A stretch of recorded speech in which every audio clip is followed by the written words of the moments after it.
Hello and welcome gamers. I'm back with another episode of Vidja Game Hunting, and this week I found a fantastic Craigslist deal on a very rare system, and that is the Turbografx 16.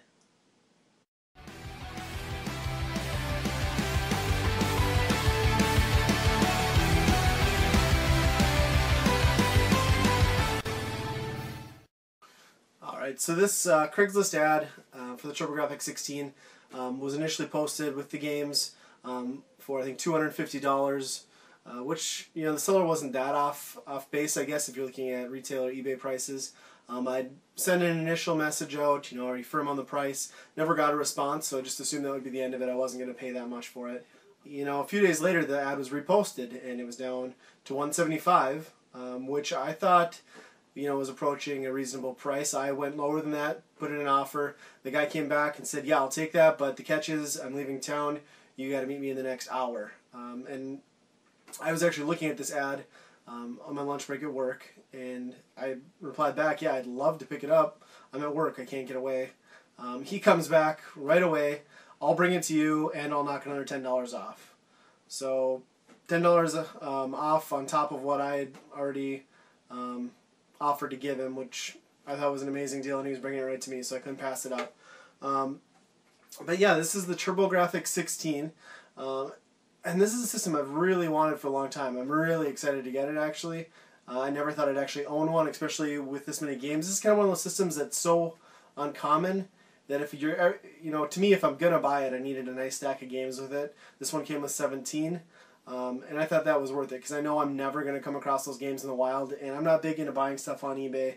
I'll probably never pick up, you know, games for this again, so I wanted to have something to play if I did buy it. And luckily I was able to get this. Alright, so here's a closer look at the system itself, the Turbografx 16.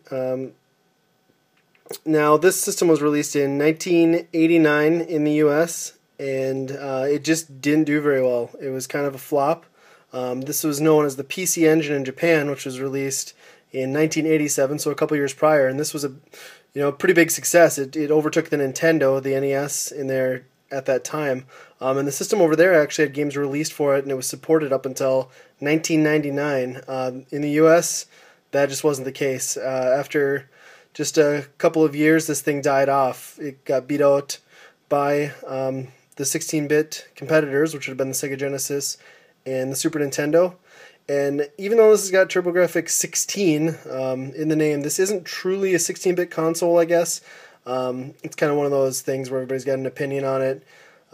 It's actually got an 8-bit CPU, just like the NES, but it has a 16-bit graphics processor. So you actually get really good visuals. Honestly, playing this and playing some of the games hands-on, it feels like a true 16-bit system versus, you know, something like the Nintendo or Master System with the 8-bit. But yeah, just a quick look at the system. As you can see, it's got a switch, on-off switch in the front. What's kind of interesting, I think, is it doesn't have an LED light. It's just an orange sticker back behind it. So it's interesting, I guess. Another thing to note is this only has one controller port, which obviously didn't help this on the market. You can play some games with multiplayers, but you have to buy a special adapter separately to be able to hook in another controller, and then you also have to buy the controller. So obviously they were just fishing for consumer dollars there, which is kind of unfortunate, and it probably is a leading factor in why this system didn't sell too well. There's also supposed to be like a molded plastic cover that goes with the back here. I don't have that. A lot of times they are missing when you see these available. There's a port in the back, and this is actually for a CD-ROM attachment, which this system, the Turbografx PC Engine, was the very first home console that you could hook up a CD to. First disc-based system available. And the games, they don't come on a cartridge like you would normally see. They come on these Hue cards, almost credit card-like, and they just slide right into the front here. And actually, when you flip the switch, they lock on. There's a little tab that comes out so you can't remove the game when you're playing. And then the controller itself honestly looks like a slightly larger version of the NES controller. You get your standard D-pad, start and select, although they're select and run here. And then your two buttons. Interestingly enough, it comes with turbo settings on the controller standard, which is something you don't see on any other system really. To be honest, it's comfortable enough. The D-pad's really squishy though. I wouldn't say it's as bad as something like the D-pad on the Xbox 360, but it's definitely not my favorite. And it feels really light. Honestly, it feels incredibly cheap. It's not as sturdy as, you know, an NES controller or a Genesis controller. It is very comfortable though. I mean, having played with it, I do like it. It's just, I wish it felt like it was made a little better, to be honest. And the other thing I don't like is it comes with this big fat connector, which is sort of difficult to plug into the system. It's almost a two-handed process. Not a huge fan of that. It is functional. But yeah, that's just a quick overview of the system. And now we can take a look at my games. Okay, so in total with the bundle I got 17 games with the system, which is great because really there's only, I think I heard there's about 100 games total in the Hue cards anyway for the Turbografx on in America anyway. So getting a nice chunk of them right away and some really good ones, some of the better ones, was great. So start off here, I've got Military Madness. This is a turn-based strategy game. You know, you just take out the different types of infantry. Terrain plays a big factor in your victory, you know, whether you get the high or low ground for defense. And this here is Splatter House, which is probably one of the more notable games in the system that made waves back in the day for it being really gruesome and graphic as far as blood and guts and killing enemies. By today's standards, it's really not over the top, but back in its time, this was the game that parents loved to hate. This is kind of an odd one, Yo Bro. You play as a bear on a skateboard, and for some reason all the music in the game is really kind of poorly done covers of Beach Boys songs, which seems like an odd choice because I can't imagine kids in the early 90s caring that the Beach Boys did a soundtrack for a game at all. And here is China Warrior. I haven't played a lot of this one. It feels almost, from the time I've spent with it, kind of like an Altered Beast, where you're just walking across the screen, huge sprites, just punching anything that comes at you. And this is Pac-Land, which I think is an arcade port. It's not your typical Pac-Man game. There's no maze. You're just scrolling left and right across the screen, avoiding ghosts, trying to reach the end goal. It's a pretty good little game, though. I mean, it's pretty simple, but the graphics are nice on it, and the music's good, too. Okay, and next one here is Keith Courage and Alpha Zones. This was the pack-in game for the Turbografx. You know, it doesn't really stand out too much. I mean, it's just an average platformer, I guess. The graphics look nice, and I guess it would have shown off what the system could do graphically. But other than that, it's just kind of a so-so platforming game. And here we have Clax, an arcade port from Atari.